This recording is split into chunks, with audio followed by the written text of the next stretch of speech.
Assalamualaikum warahmatullahi wabarakatuh.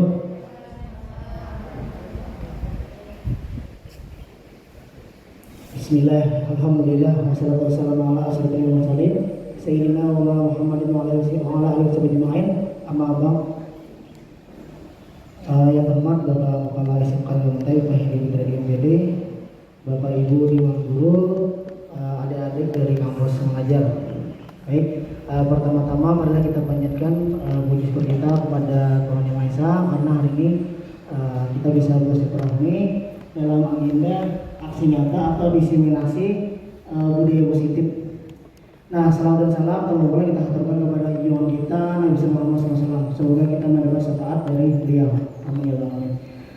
Baik Bapak Ibu, nanti akan dibagi beberapa sesi. Jadi hari ini kami akan menyampaikan aksi nyata budaya positif. Namun sebelum kami menyampaikan ada arahan atau sambutan dari Bapak Kepala Sekolah kepada MPD, dipersilakan. Bismillahirrahmanirrahim. Assalamualaikum warahmatullahi wabarakatuh. Alhamdulillah rabbil alamin wassalatu wassalamu ala asyrofil anbiya'i wal mursalin sayyidina Muhammadin wa ala alihi wa sahbihi ajmain. Yang kami hormati Bapak Ibu undangan, Bapak-bapak calon guru penggerak angkatan 10 yang berasal dari SMK Negeri 2 Lantai, kemudian adik-adik mahasiswa peserta program kampus mengajar yang berbahagia. Semana angkatan-angkatan sebelumnya, nanti ada Pak Agung ya, bahwa ini tahapan kedua ya, untuk presentasinya yang kedua ya, nggak salah ya, sejak di awal. Jadi bahwa para peserta calon guru penggerak itu kan salah satunya adalah yang harus mengerjakan atau mempelajari modul, jadi nanti ada di ujungnya nanti ada aksi nyata ya. Nah jadi kalau kita bercermin dari situ, tadi hanya membaca, jadi apa namanya, kalau cermin dalam artian refleksi, maka itu sesuatu yang bagus ya, kan? Kalau di rumah banyak-banyak cermin, mana banyak-banyak refleksi malah bagus ya. Nah kemudian terkait kembali ke kegiatan guru penggerak ini, maka kalau kita coba mencermatinya lagi, disuruh mempelajari modul ya, disuruh mempelajari modul, kemudian nanti di sana diarahkan sebagaimana modul itu kan sifatnya pembelajaran mandiri ya, pembelajaran mandiri, kemudian ada didampingi oleh pengajar praktek ya, tengah-tengahnya sudah ada tugas-tugas yang harus dikerjakan, dan di paling ujung adalah aksi nyata. Maka kita bisa mengambil sebuah pelajaran sebagaimana yang kita ketahui itu secara umum itu memang kalau belajar, kalau kita mempelajari sesuatu, ujung-ujungnya adalah melaksanakan atau mengamalkannya. Dengan aksi nyata ini kan mengamalkannya ya, jadi seperti itu. Nanti akan kembali kepada terutama dalam konteks waktu ya, kita mulai mengamalkannya, apakah hasilnya terlihat dalam waktu dekat atau waktu sedikit lama atau waktu panjang, itu tergantung kepada jenis aksinya ya. Jadi tapi kita harus yakin bahwa sesingkat apapun waktunya, insya Allah pasti ada dampaknya dari sebuah aksi itu ya. Karena pada dasarnya ketika kita ketika kita melakukan sebuah aksi, maka itu sebenarnya kita sudah melakukan sebuah perubahan minimal dalam dari kita sendiri. Ya. Jadi dampaknya tadi apakah kecil, menengah, besar, tergantung dari interaksi terhadap interaksi antara kita dengan orang-orang yang terlibat dalam aksi nyata kita itu. Nah, itu yang pertama. Jadi ini mungkin ada beberapa aksi nyata nanti ya. Jadi biasa saja, lewati saja. Pak Agung sudah bisa melewatinya, malah sebentar lagi akan insya Allah akan jadi pengawas ya. Sip, pokoknya ini sukses luar biasa kita menghantarkan kawan kita untuk merambah jenjang karir yang lebih tinggi lagi ya. Nah kemudian yang kedua kebetulan topiknya adalah budaya positif. Nah, budaya positif ini bisa dua makna juga ya. Kami mengulas ini maksudnya seperti kita tidak mungkin nanti baik-baik juga ya. Supaya kita tidak mempertentangkan antara budaya positif atau budaya negatif, karena itu nanti tergantung konteksnya. Ya, di suatu daerah mungkin budayanya kayak ini positif, di sana menurut orang kita negatif. Ya, jadi maksudnya kita harus memilah dulu sejak awal budaya positif seperti apa yang ingin diterapkan atau dipilih pada modul ini. Dalam konteks sekolah mungkin kita menjadi lebih mudah karena budaya positif itu nanti adalah budaya-budaya yang pertama yang mendukung kepada kepatuhan terhadap aturan atau norma yang berlaku di sekolah. Kita yakin loh, tata tertib kita tuh baik kan? Baik kan? Jadi insya Allah tuh setiap upaya yang mengarah kepada dukungan terhadap kepatuhan pada aturan atau lalu sekolah itu. Yang kedua, tentu ada budaya-budaya positif yang terkait juga dengan peningkatan potensi siswa. Ya,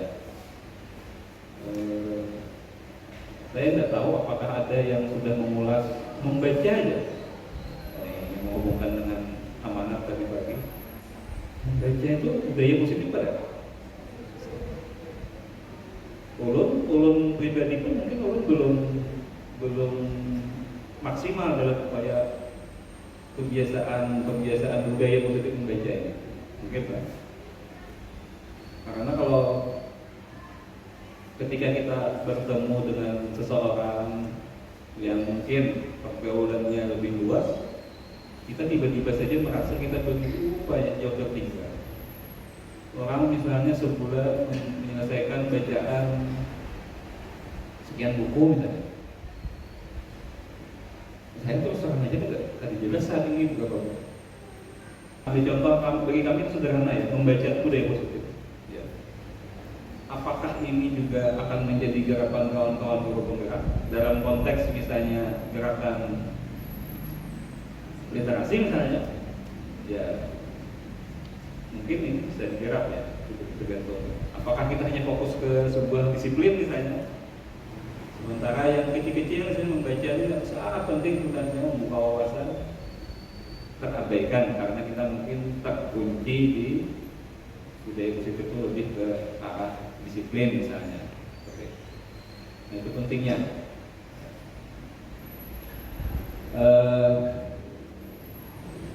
Kalau kita kembalikan ke depan tadi bahwa gerakan aksi nyata ini nanti kan lagi tergantung waktu, kemudian seberapa luas juga yang terlibat, itulah nanti kan yang menentukan kebermanfaatannya, lingkupnya kecil, sedang, atau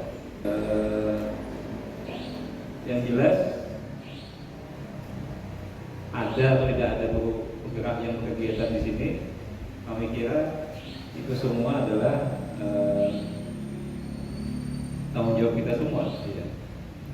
walaupun Ibu Bia tidak ikut calon guru penggerak ya, Ibu Bia melakukan hal sama terkait aksi nyata budaya positif. Kan tahapan nanti yang dipilih Ibu Bia. Begitu juga Bapak Ibu yang lain. Ya, jadi tidak mesti menunggu menjadi calon guru penggerak kita untuk menanamkan budaya positif. Tapi yang jelas kalau disebut budaya itu konteksnya biasanya jangka panjang. Tidak mungkin lah menciptakan sebuah budaya dalam waktu singkat. Yang ada baru pembiasaan ya. Yang menurut penelitian dalam jangka waktu berapa hari? 3 minggu ya, sekitar 21 hari itu akan jadi kebiasaan kalau lebih ke masih ke pembiasaan. Tapi kalau menjadi budaya itu konteksnya kayaknya lebih ke, kalau budaya di SMK 2 mungkin boleh lah itu. Budaya itu lebih ke masyarakatnya, menjadi kultur masyarakatnya seperti itu. Nah kemudian yang terakhir adalah dalam konteks aksi nyata ini nanti kepala sekolahnya sulitnya nanti diminta memberi umpan balik ya. Kalau sebenarnya kami sih lebih ingin umpan balik itu diberikan oleh orang yang terlibat langsung. Misalnya rekan sejawat mungkin kalau sasaran siswa dari siswa sendiri atau kawan-kawan terdekat mungkin. Nah, yang namanya kalau ketika kita menerapkan dulu di kelas itu mungkin kawan-kawan yang mengajar di kelas itulah yang memberikan umpan balik.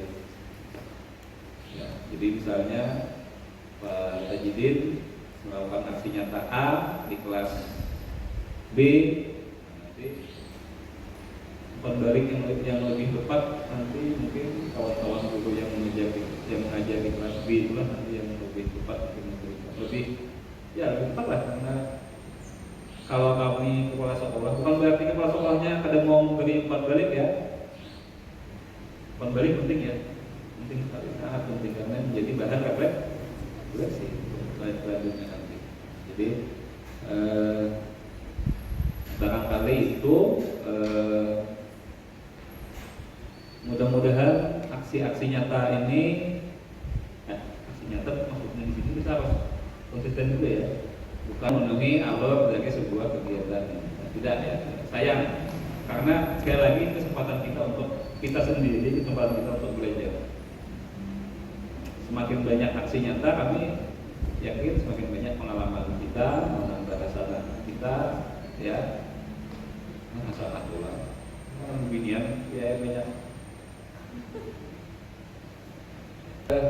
Barangkali itu sekali lagi selamat telah menempuh perjalanan menjadi calon penggerak sampai titik ini. Sampai titik ini, mudah-mudahan nanti pokoknya orang selesai, biar selesai juga. Ya, jangan ragu. Walaupun kemarin kita mengikuti beberapa kali di lokakarya terakhir itu ya. Pokoknya macam-macam istilahnya, tertangis ke dulu masalah apa dalam sampai selesai tuntas jadi dua penggerak itu apa tuh paham istilahnya. Nah, tidak ada sesuatu yang mudah, sebuah proses itu ya memang karena kegiatan ini sendiri sekali lagi adalah levelnya nasional ya. Semuanya sama dengan kampus mengajar ya, levelnya nasional, semua sudah dalam tanda kutip terukur ya, terukur, langkah-langkahnya sudah diatur, apalagi berbasis digital juga ya, jadi ikuti saja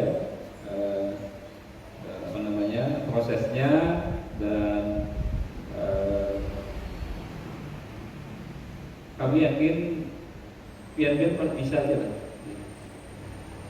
Pokoknya SMK bisa. Dan semboyan itu kan luar biasa ya, memberikan semangat bagi kita untuk karena dia udah melekat ya, SMK bisa ya.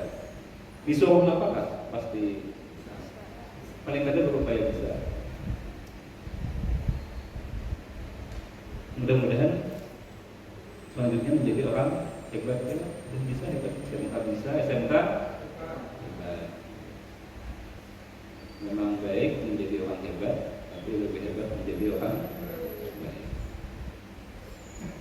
Betul.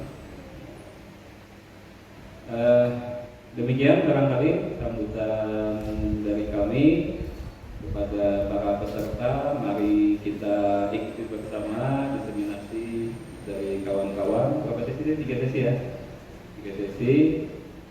Mudah-mudahan nanti bisa memberi masukan atau umpan balik juga. Siapkan umpan baliknya. Dan kami akhiri, mohon maaf jika ada hal-hal yang kurang berkenan dalam sambutan ini. Assalamualaikum warahmatullahi wabarakatuh. Baik Bapak Ibu, terima kasih kepada kepala sekolah tadi atas menyampaikan sambutan dan arahan-arahan dari beliau. Untuk menyingkat waktu, mungkin setelah ini mari sama-sama kita dengarkan penyampaian aksi nyata atau diseminasi calon guru penggerak dari SMK Muntai atas nama Pak Hairullah. Kepada Bapak Hairullah, waktu dan tempat dipersilakan. Terima kasih baik kepada Pak Tajidin sebagai moderator, dan terima kasih juga kepada Bapak Kepala Sekolah yang sudah memberikan sambutannya. Baik Bapak Ibu sekalian, sekarang giliran saya akan menyampaikan aksi nyata modul 1.4 tentang budaya positif di sekolah yang sudah saya laksanakan. Baik, tolong next Pak.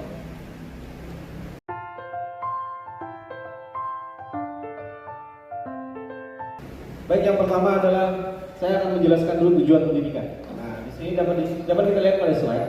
Tujuan pendidikan adalah menuntut segala kodrat yang ada pada anak agar dapat mencapai keselamatan dan kebahagiaan yang setinggi-tingginya, baik sebagai manusia maupun sebagai anggota masyarakat. Dapat dilihat di sini adalah pendidikan bukan hanya sekedar mendidik, mencerdaskan, tetapi juga akan membuat peserta didik kita mampu untuk menyelaraskan diri mereka dengan masyarakat sekitar kita.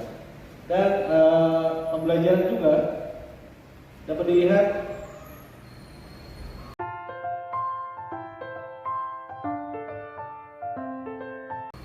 next. Nah, dapat dilihat di sini ada budaya positif. Jadi budaya positif di sekolah ialah nilai-nilai keyakinan dan kebiasaan-kebiasaan di sekolah yang berpihak pada murid agar murid dapat berkembang jadi pribadi yang kritis, penuh hormat dan bertanggung jawab. Dari sini dapat kita lihat bahwa tujuan utama kita budaya positif di sekolah yaitu membuat keyakinan sehingga adanya kebiasaan-kebiasaan di sekolah yang berpihak kepada murid. Next.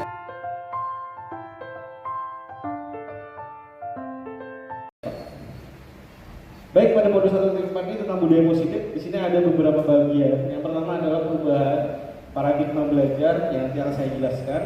Yang kedua adalah disiplin positif, kebutuhan dasar manusia, motivasi perilaku manusia, posisi kontrol institusi, keyakinan kelas, dan segitiga restitusi. Next.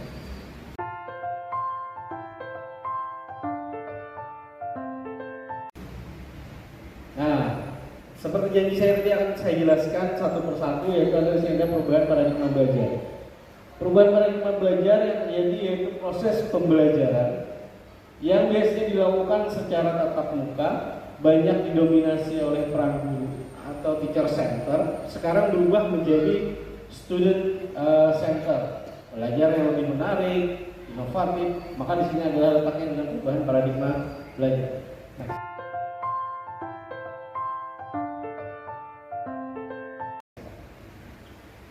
Yang berikutnya adalah disiplin positif. Pada bagian disiplin positif bisa Bapak lihat dan Bapak bisa baca. Disiplin positif adalah dalam budaya kita makanya menjadi sesuatu hal yang orang lain mendapatkan kepatuhan. Kita cenderung menghubungkan kata disiplin dengan ketidaknyamanan. Ada beberapa contohnya, misalnya kan ada disiplin sekolah seperti tata tertib dan lain sebagainya. Padahal disiplin positif itu sendiri bukan sesuatu hal yang bersifat memaksa, tetapi sesuatu hal yang datang dari dalam diri mereka sendiri. Sebagai pendidik, tujuan kita adalah menciptakan anak-anak yang memiliki disiplin diri, harus digaris diri, sehingga mereka bisa berperilaku dengan mengacu pada nilai-nilai kebajikan universal dan memiliki motivasi intrinsik bukan ekstrinsik. Artinya memang kebudayaan mereka disiplin positifnya muncul dari dalam diri sendiri, bukan dari orang lain atau pengaruh dari luar, seperti itu maksudnya. Disiplin positif tidak harus dengan memberikan hukuman. Justru itu adalah salah satu alternatif terakhir, dan kalau perlu tidak digunakan sama sekali. Kalau dari saya sendiri, saya lebih senang bahwa hukuman tidak perlu, tapi kita harus lebih melakukan sesuatu hal yang lain, seperti itu menurut saya. Baik.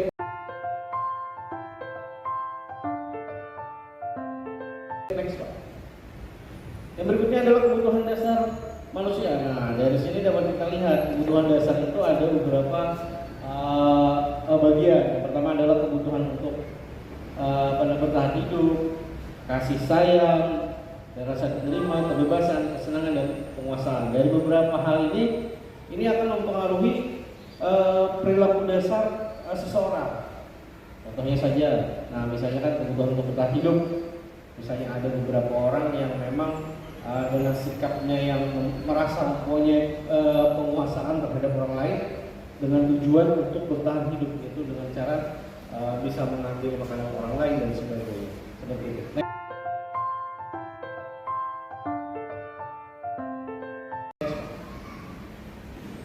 Nah, ini yang berikutnya adalah motivasi perilaku manusia. Di sini dapat kita lihat motivasi merupakan suatu dorongan individu yang berasal dari dalam diri yang untuk mencapai tujuan atau keinginan. Yang pertama adalah menghindari ketidaknyamanan atau hukuman. Yang kedua, untuk mendapatkan imbalan atau penghargaan dari orang lain. Yang ketiga, untuk menjadi orang yang mereka inginkan dan menghargai diri sendiri dengan nilai-nilai yang mereka percaya. Nah, ini kalau dilihat dari motivasi dari tiga ini, kita kadang cenderung untuk di tahap perkembangan anak sekolah adalah pada bagian mendapatkan imbalan atau penghargaan dari orang lain. Nah, tetapi kalau sudah beranjak dewasa dengan adanya pendidikan secara positif, maka kemungkinan akan berubah ke bagian yang nomor 3. Next. Yang berikutnya adalah motivasi perilaku manusia, masih bagian nanti menghindari ketidaknyamanan. Ini penjelasannya. Ini adalah tingkat terendah dari motivasi perilaku manusia. Biasanya orang yang motivasi perilakunya untuk menghindari hukuman atau ketidaknyamanan akan bertanya apa yang akan terjadi apabila saya tidak melakukannya. Sebenarnya mereka sedang menghindar permasalahan yang mungkin muncul dan berpengaruh pada mereka secara fisik, psikologis maupun tidak terpenuhinya kebutuhan mereka. Bila mereka tidak melakukan tindakan tersebut, motivasi ini bersifat eksternal. Baik, next. Yang berikutnya adalah mendapatkan imbalan dan penghargaan dari orang lain. Nah, satu tingkat di atas motivasi yang pertama ini adalah di sini berperilaku untuk mendapatkan imbalan penghargaan dari orang lain. Orang dengan motivasi ini akan bertanya, apa yang akan saya dapatkan?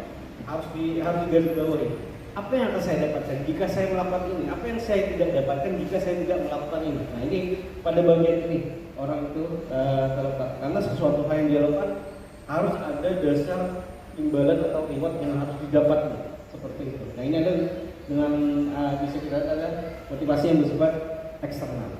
Next. Yang berikutnya adalah motivasi untuk menjadi orang yang diinginkan dan menghargai diri sendiri dengan nilai-nilai yang mereka percaya. Nah, di sini adalah motivasi yang bersifat internal. Dalam artian orang dengan motivasi ini akan bertanya akan menjadi orang seperti apa bila saya melakukannya. Dia akan bertanya pada dirinya sendiri, bukan bertanya kepada orang lain. Mereka melakukan sesuatu karena nilai-nilai yang mereka yakini dan hargai. Mereka melakukan karena mereka ingin menjadi orang yang melakukan nilai-nilai yang mereka yakini tersebut. Ini adalah motivasi yang membuat seseorang memiliki disiplin positif, karena motivasi berperilaku bersifat intrinsik.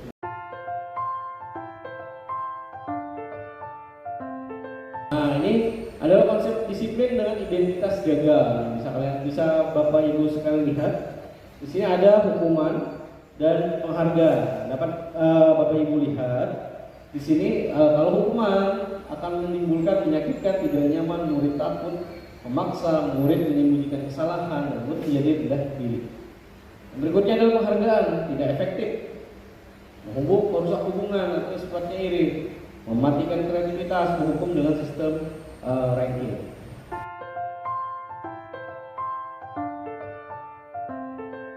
Next. Nah, konsep disiplin dengan identitas sukses. Di sini ada konsekuensi.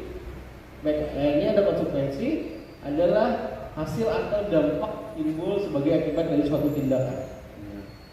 Jadi di sini adalah dapat lihat juga Bapak Ibu lihat ada perbedaannya. Penguatan jangka pendek stimulus atau respon, monitoring berkelanjutan dan kehilangan waktu untuk merenungi kesalahan.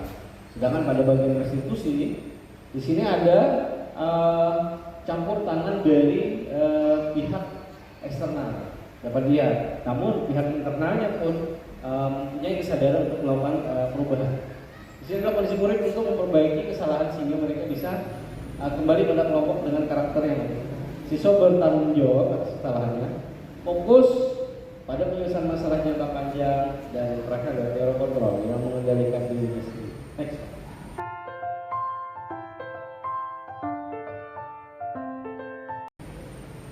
Ciri restitusi. Baik, yang pertama adalah untuk menebus kesalahan, namun untuk belajar dari kesalahan. Bukan untuk menebus kesalahan, namun belajar dari kesalahan. Yang ini bersifat memperbaiki hubungan. Di sini bersifat juga tawaran, bukan paksaan. Artinya ada pilihan, bukan kamu harus, tapi bagaimana kamu memilih yang ini atau yang itu. Seperti itu sifatnya. Yang berikutnya adalah restitusi menuntut untuk melihat ke dalam diri si murid. Yang berikutnya adalah mencari kebutuhan dasar yang mendasari tindakan. Di sini adalah maksudnya adalah mencari alasan kenapa tindakan tersebut harus terjadi. Yang berikutnya restitusi mencari kebutuhan dasar yang mendasari tindakan. Seperti yang saya jelaskan tadi. Yang berikutnya restitusi diri adalah cara yang paling baik. Nah, artinya cara yang paling baik pendekatannya dengan cara kita bisa menyentuh secara pribadi si anak dengan cara melakukan restitusi dan diskusi bersama anak itu sendiri. Yang berikutnya adalah restitusi fokus pada karakter bukan pada tindakan. Nah sekali. Yang kedelapan, restitusi bukan pada solusi. Restitusi fokus pada solusi. Restitusi fokus pada solusi. Artinya solusi yang bisa dicari secara mandiri. Secara mandiri dalam artian kita membimbing si anak untuk mencari solusi untuk permasalahannya sendiri. Yang sembilan, restitusi mengembalikan murid yang berbuat salah pada kelompoknya. Next slide.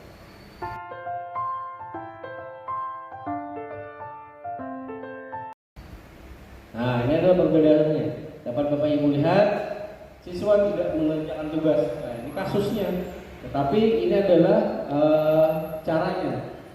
Kalau pada hukuman guru menghukum, kalau pada konsekuensi guru memberikan konsekuensi untuk mengerjakan waktu di istirahat. Sedangkan pada restitusi kita akan lebih menggali lagi keyakinan kelasnya untuk menyelesaikan masalah si anak. Dan setelah itu anak akan lebih terbuka dan lebih menghormati kepada kita selaku sebagai guru ataupun orang lain yang membantu dia dalam menyelesaikan masalahnya. Next.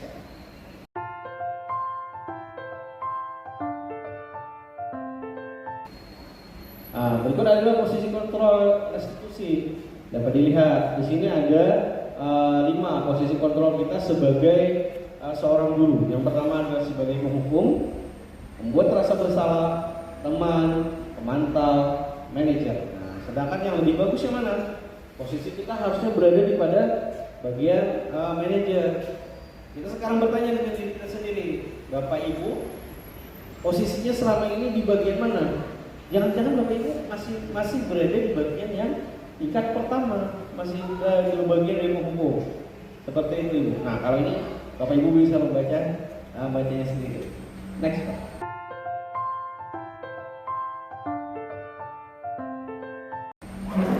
Nah, 5 posisi kontrol. Nah, di sini dapat dilihat ini adalah perbedaan dari tindakan dan keberhasilannya pada setiap kasus yang terjadi pada dapat Bapak Ibu lihat. Di sini adalah seperti tadi penghukum, membuat rasa bersalah, teman, pemantau, dan manajer. Sekali lagi saya tanya, Bapak Ibu sekarang posisinya di mana? Apakah sebagai penghukum, atau sebagai pembuat rasa bersalah, teman, pemantau, atau manajer. Nah, kalau yang lebih bagus yang mana Pak? Nah, kalau yang lebih bagus kita harusnya berada di bagian manajer, karena kita akan memanajemen si murid untuk menemukan solusinya sendiri dari permasalahannya sendiri, seperti itu. Next.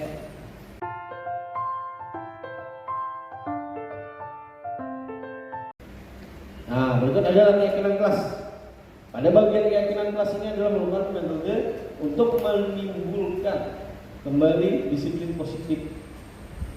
Keyakinan kelas sendiri adalah kita beserta dengan murid bersama-sama mencari pembelajaran ataupun kelas yang mereka inginkan seperti apa. Setelah nanti mereka kita beri kertas, kita tuliskan, ataupun secara online kita di Google Form misalnya, kita tulis seperti apa keinginan kelas yang mereka inginkan. Kalau mereka inginkan seperti ini, seperti itu, nah, setelah ada keyakinan yang positif, baru kita bentuk keyakinan kelas yang ditandatangani oleh semua murid yang setuju bahwa keyakinan kelas itu mereka suka dan sesuai dengan keinginan mereka. Seperti itu keyakinan kelas. Next.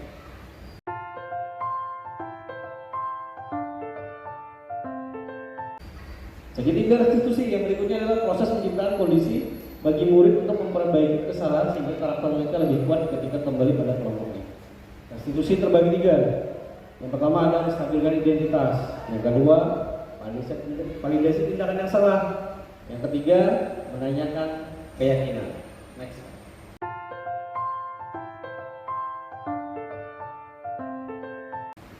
Nah, dapat Bapak Ibu lihat ini adalah gambar dari segitiga restitusi, yang mana yang paling bawah adalah menstabilkan identitas dulu. Karena bagian bawah adalah dasarnya anak akan terbuka atau tidak dengan kita. Artinya kita di sini adalah memposisikan diri kita sebagai dalam posisi sebagai mereka, sebagai orang yang sejajar dengan mereka, seperti itu. Berikutnya adalah validasi tindakan yang salah. Nah, kita harus di sini bagian yang kita menanyakan alasannya. Di mana alasan? Alasannya kenapa nih mereka melakukan kesalahan tersebut? Yang berikutnya adalah menanyakan keyakinan. Nah, setelah keyakinan ini muncul, kita kembalikan lagi apakah kita sudah melakukan keyakinan kelas. Jika sudah melakukan keyakinan kelas, nah, lalu kita tanya keyakinan apa yang kamu langgar pada kesalahan yang berikut ini. Baik, next Pak.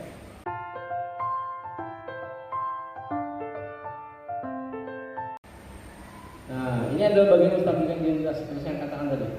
Ini adalah kata-kata yang sering atau kalimat yang sering diucapkan guru jika ingin memposisikan mereka sebagai rekan si murid.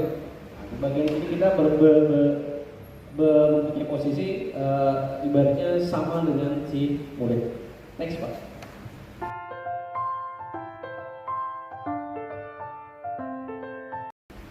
Validasi kebutuhan. Nah, di sini kita sebagai orang yang teman si murid memvalidasi tindakannya kenapa mereka melakukan suatu kesalahan tersebut, apa sebenarnya, apa kita mencari alasannya, alasan pada bagian ini memvalidasi kebutuhan atau validasi tindakan. Baik, next.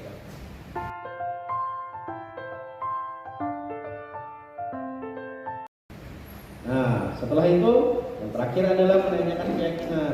Di sini kita menanyakan kepada murid keyakinan apa yang atau nilai apa yang sudah kita sepakati yang tidak atau kamu langgar sebenarnya, seperti itu. Nah, di sini mereka akan menimbulkan pemikiran dari mereka bahwa keyakinan yang saya langgar adalah ini. Nah, dari situ nanti kita akan menemukan solusi untuk mereka dengan cara kita sebagai manajer bagi mereka dengan menemukan solusi terhadap permasalahan mereka itu. Next. Baik, Bapak Ibu, berikut video keyakinan kelas yang telah saya buat bersama para peserta didik yang di kelas saya. Seperti ini, dapat Bapak Ibu lihat.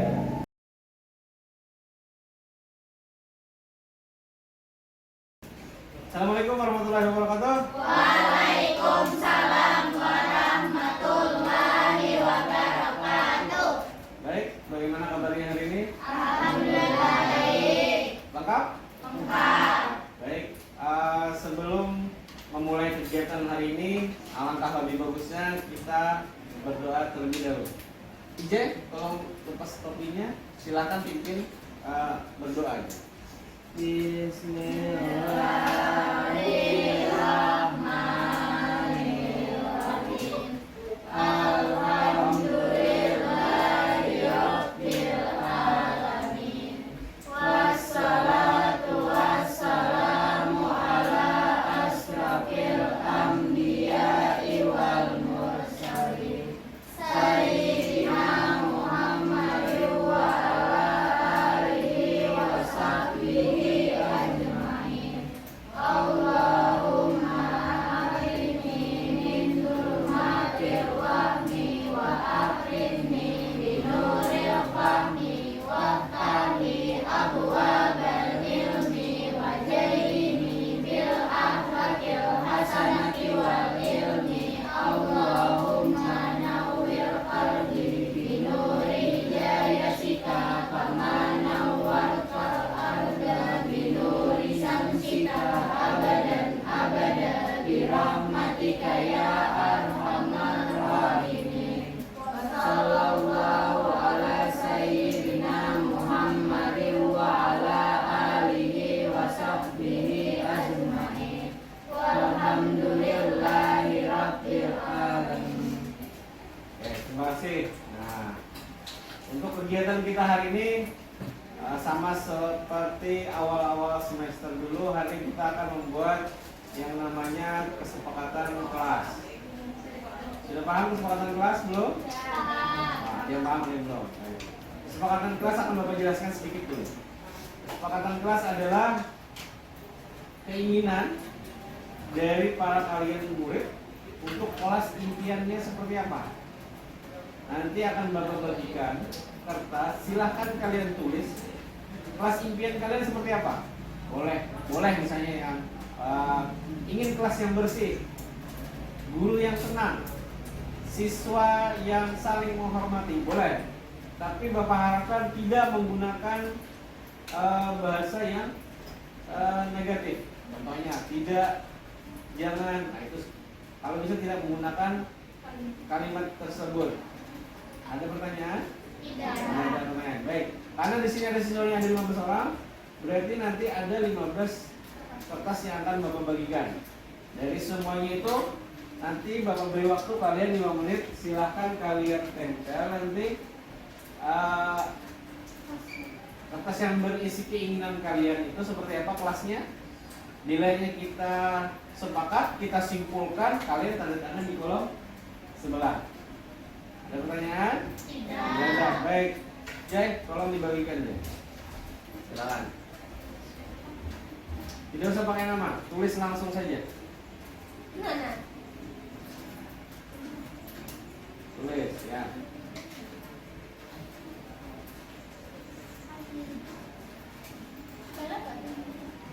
5 menit cukup? 10? Cukup. Baik, 5 menit. Silahkan dituliskan keinginan kalian, kesepakatan kelas yang akan kita buat. Terserah kalian, apa misalnya kelas yang tidak ada ulangan, kan ada kata-kata tidak. Loh, kita tunggu temannya dulu.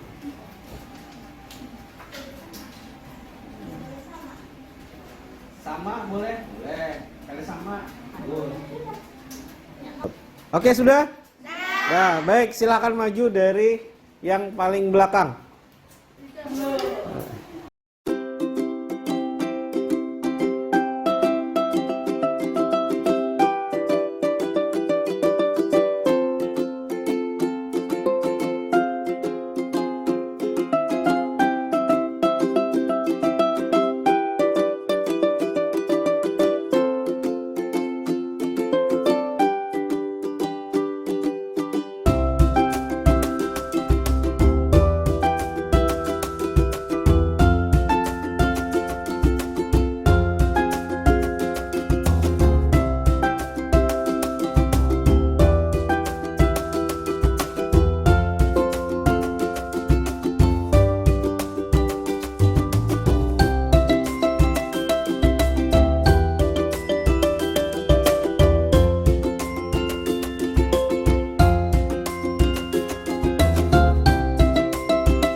Adalah keyakinan kelas yang telah kita tuliskan tadi.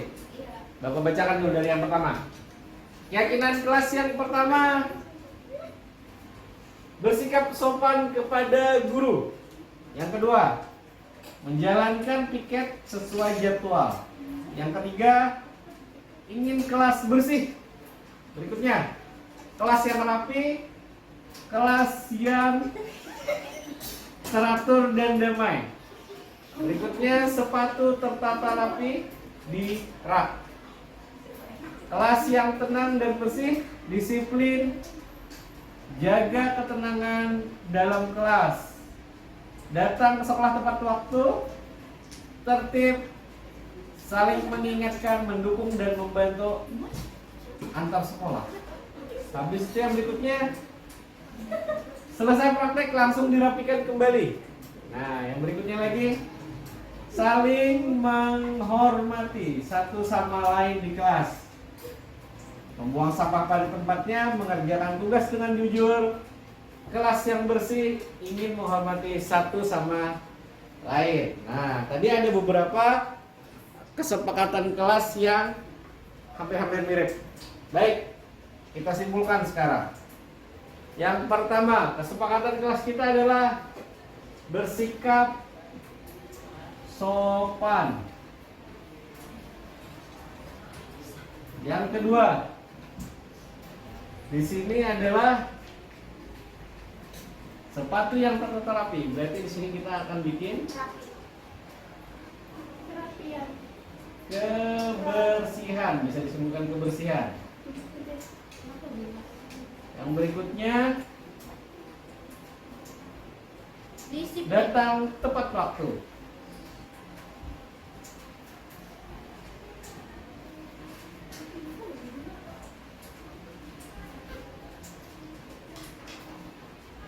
Lanjut, saling menghormati.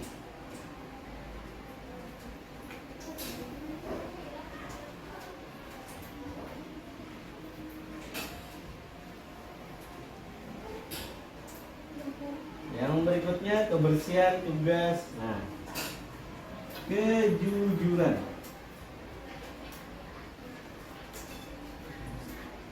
Nah, baik. Ini adalah kesimpulan dari kesepakatan kelas yang telah kalian tuliskan pada lembar sini.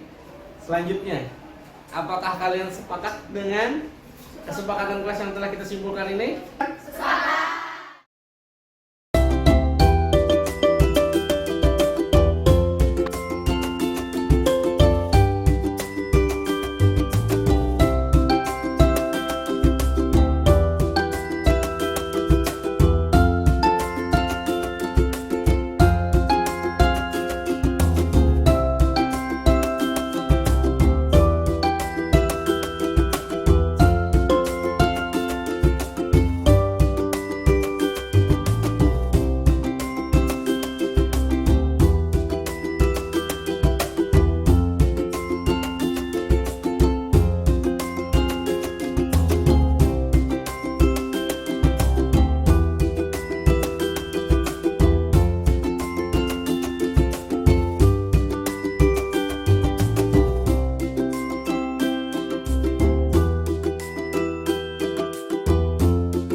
Berikut juga adalah video segitiga institusi yang saya terapkan pada dua kasus yang terjadi pada salah satu murid saya. Seperti itu.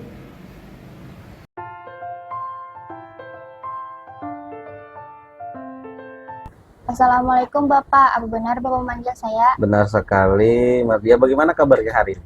Alhamdulillah baik Pak. Oke, Mardia, Bapak boleh bertanya, Boleh Bapak, silahkan. apa benar beberapa hari ini Mardia sering terlambat ya? Benar Pak, saya sering terlambat. Oke, nah kenapa Mardia sering terlambat? Apakah karena rumahnya jauh dari sekolah? Tidak Pak. Tidak. Oke. Terlambat memang semua orang pasti pernah melakukan kesalahan yang sama seperti kamu. Bapak juga pernah terlambat seperti itu. Tapi Eh, bisa diceritakan nanti dia alasannya kenapa terlambat? Maaf Pak, saya terlambat ke sekolah karena saya bangun agak kesiangan. Oke. Kenapa dia bangun kesiangan? Saya sekarang bekerja sampingan Pak, kadang pulang jam 11 malam. Oke, kamu anak yang luar biasa. Eh, sekarang dia terlambat. Apakah sesuai dengan keyakinan kelas kita? Tidak Pak, Tidak, baik. Keyakinan apa? Keyakinan kelas apa yang kira-kira dia langgar? harus mengikuti pembelajaran sesuai dengan jam pelajaran dan tidak terlambat. Iya, betul. Nah, dia mengikuti pembelajaran dan dalam pembelajaran. Kira-kira itu apakah sesuatu hal yang penting menurut Marti? Penting Pak. Penting. Baik. Jika itu penting, maka keyakinan apa yang harus Mardiah perbaiki? Harus mengikuti pembelajaran tepat waktu. Baik. Nah, kamu sudah bersedia untuk memperbaiki kesalahan ini? Dia bersedia Pak. Baik, kalau sudah bersedia, nah apa yang akan Mardiah lakukan untuk menyelesaikan masalah ini? Bangun lebih awal agar tidak terlambat. Oke, betul sekali. Nah, oke.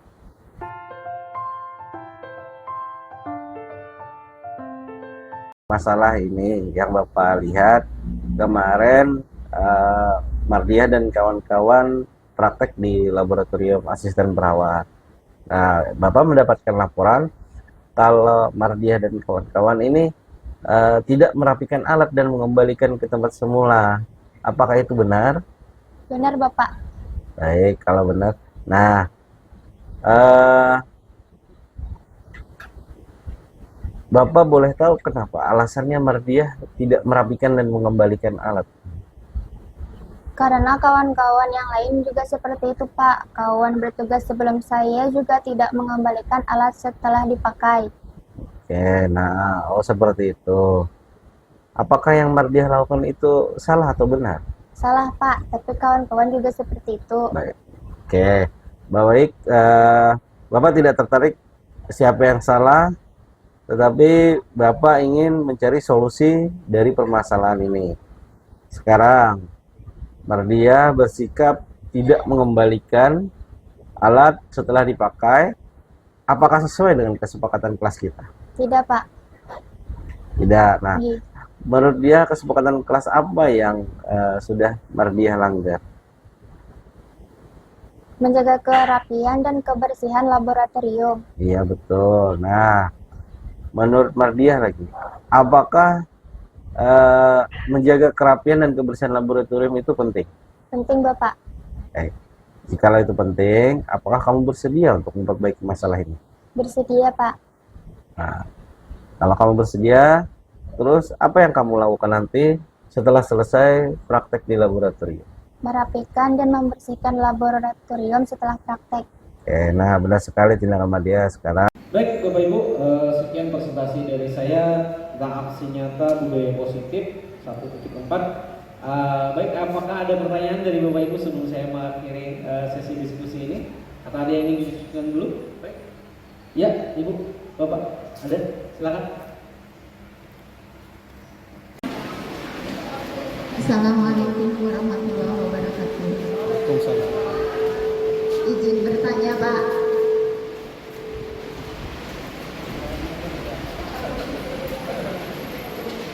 Izin bertanya Pak. Di sekolah kita kan setiap kelas punya kesepakatan masing-masing. Nah, di sekolah kita juga punya tata tertib sendiri.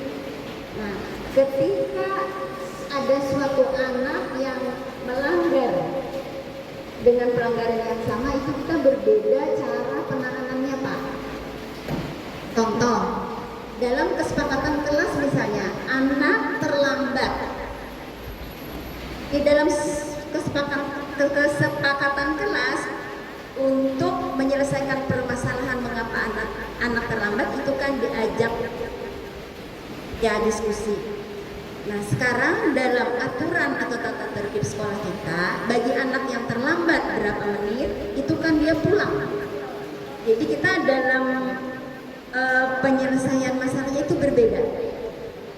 Apakah antara kesepakatan kelas dengan aturan sekolah kita itu memang masing-masing berdiri sendiri karena penanganannya atau sanksinya atau institusinya berbeda. Itu bagaimana Pak? Ulun masih bingung, mohon jawaban dari Bapak. Terima kasih. Assalamualaikum warahmatullahi wabarakatuh. Terima kasih Ibu, luar biasa. Tepuk tangan dulu. Oke, Ulun mencoba untuk menemukan solusi tapi bukan jawaban yang memang jadi acuan. Sebenarnya kalau untuk kita keyakinan kelas itu adalah kelas yang diinginkan oleh siswa. Kalau dari pandangan dulu secara teoretik tadi, pandangan siswa kelas seperti apa yang mereka inginkan. Apabila memang di dalam keyakinan kelas itu mereka memasukkan seperti ini, belajar tepat waktu. Dalam artian itu adalah keyakinan kelas yang sifatnya untuk guru dan untuk siswa. Tetapi bila ada nanti dia melanggar tata tertib, itu adalah sesuatu hal yang ibaratnya sesuatu hal yang umum di sekolah itu, Bu. Dalam artian ini keyakinan kelas itu bukanlah aturan, tetapi itu adalah suatu keinginan yang diinginkan oleh siswa. Kalau aturan sifatnya kan memaksa, kalau keyakinan ini apa yang mereka inginkan. Kalau menurut pandangan lo seperti itu. Nah, keyakinan kelas sendiri kan dapat kita lihat yang menentukan keyakinan kelas adalah secara kita bersama-sama dengan si murid. Dalam artian kan keyakinan kelas A dengan kelas B dan C itu pasti berbeda. Nah, sedangkan kalau untuk aturan dia bersifatnya umum untuk keseluruhan dan bersifat memaksa. Sedangkan kalau keyakinan kelas dia bersifat sesuai dengan kondisi kelas tersebut. Seperti itu kalau menurut saya. Lagi.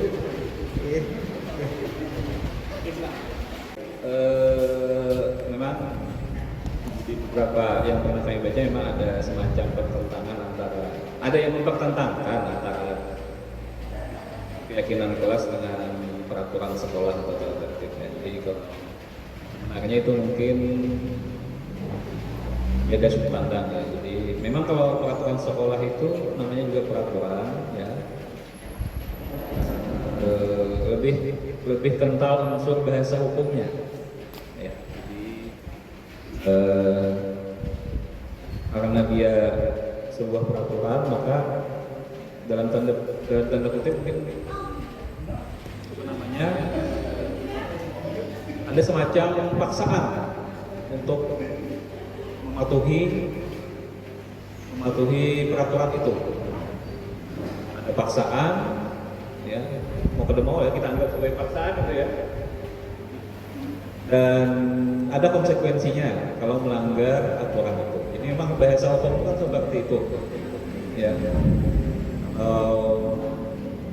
Terlambat datang ke sekolah apa, kalau kita konsekuensinya poin misalnya. Kalau sekarang kita tidak menggunakan poin lagi, langsung kita suruh pulang saja gitu ya. Karena artinya poin tidak mempunyai pengaruh apapun ya terhadap anak-anak itu ya. Karena yang melanggar itu juga.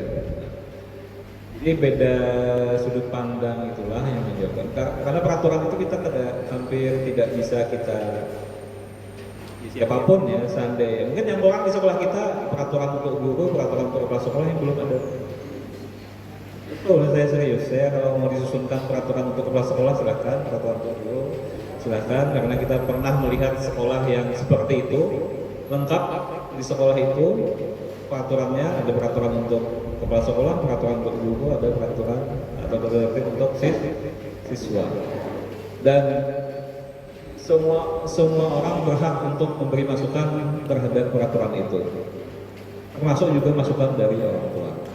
Mau kata kita.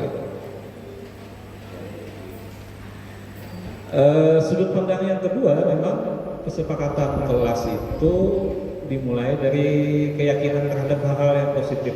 Ya, kadang mungkin lah hal-hal yang negatif itu menjadi sebuah kesepakatan kelas, kecuali di kelasnya sekolah maling mungkin berlaku itu ya.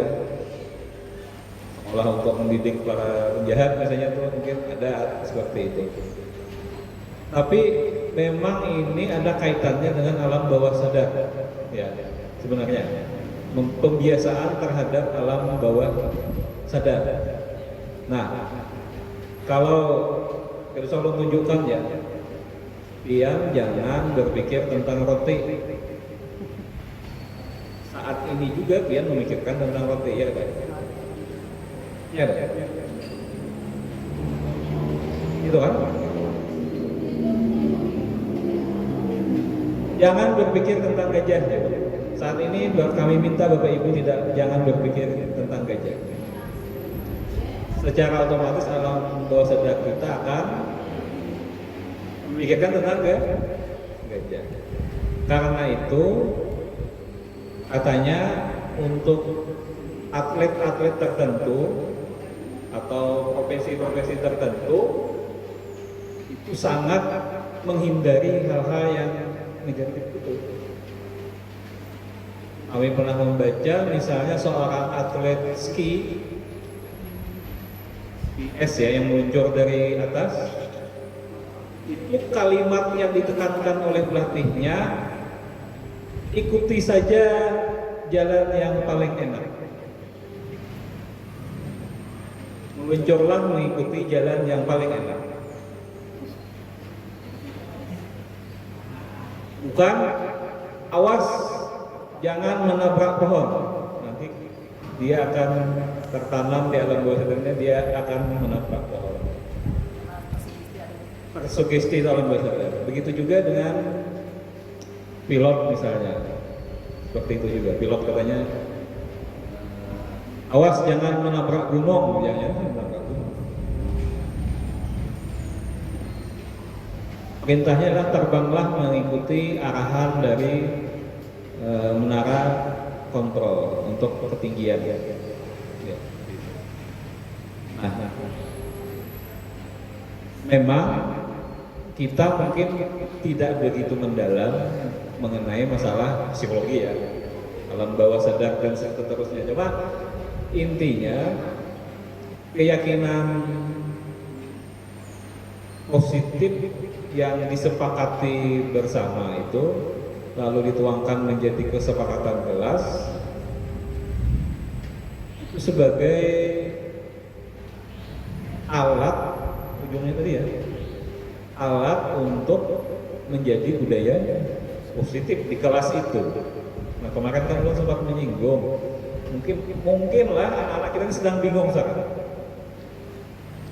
Guru A kesepakatannya ini, guru B kesepakatannya ini, guru di kelas itu ya. Jadi mungkin ke depan kalau nanti kita kan tahu apa di PMN seperti apa, karena ini semua guru kan akhirnya melaksanakan kan keyakinan kelas, baik yang memilih perilaku itu ataupun tidak, paling tidak yang kita inginkan adalah satu kelas itu sama lah. Nanti tolong dikoordinasi lebih lanjut, satu kelas itu sama sehingga mungkin kita bisa pertama lebih fokus dan mungkin ada terlalu banyak ya kesepakatannya, yang banyak-banyak 2 atau 1, 2, 3 aja kesepakatannya. Tapi itu kalau konsisten satu semester kan kata-kata kita berapa kali pertemuan? 18 ya? 18 ya? Normalnya 18 ya? Kali pertemuan kan itu sudah luar biasa tuh. 18 kali pertemuan kali sekian guru, jangan-jangan sudah jadi kebiasaan, syukur-syukur udah menjadi budaya ya. Nah, jadi sekali lagi kami lebih melihatnya kita beda sudut pandang seperti itu. Biasa aja kalau ada yang masih mempertentangkan dan keyakinan kelas merujuk kepada peraturan tertentu, bagus aja. Tinggal refleksi awalnya mungkin dari sekian peraturan tertib sekolah itu yang mana sih yang cenderung dilanggar oleh anak-anak kelas itu, dari sekian tertib kelas itu yang mana sih kira-kira yang sering dilanggar itu. Kalau sudah diidentifikasi berapa nanti, nah di kelas itu nanti wali kelas mencoba memberi masukan kepada guru-guru yang mengajar di kelas itu, tolong kira-kira ini aja lah yang jadi kepesertaan kelas, seperti apa kalimatnya. Nah itu mungkin kita coba susun menjadi kalimat positif tadi, menghindari kata jangan. Kalau tata tertib, pada kalau ada tertib itu lebih ke bahasa hukum ya, itu bahasa hukum seperti itu, karena di sana ada aturan, kemudian larangan, kemudian ada sanksi. Ya. Mungkin itu tambahannya. Baik, nah terima kasih untuk tanggapan pertanyaan positifnya dari Bapak Ibu yang telah berikan kepada saya. Mungkin itu nanti akan menjadi refleksi untuk saya dari ke depannya nanti. Sekian presentasi dari saya tutup. Wassalamualaikum warahmatullahi wabarakatuh.